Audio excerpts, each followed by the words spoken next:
اگر ایک شخص 40 سال کی عمر میں توبہ کرتا ہے اور اس سے پہلے نمازیں نہیں پڑھی تو کیا وہ قضا پوری کرے گا؟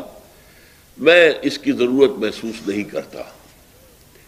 جب علماء بتاتے ہیں کہ ہر ایک نماز کے ساتھ اتنی ہی رکعتیں اور پڑھ لی جائیں تاکہ پچھلی قضا میں آپ کر لیں گے تو میرے نزدیک وہ نوافل میں شمار ہو جائیں گے، لیکن یہ ہے کہ توبہ سے قبل کے تمام گناہ اللہ تعالیٰ معاف کر دیتا ہے۔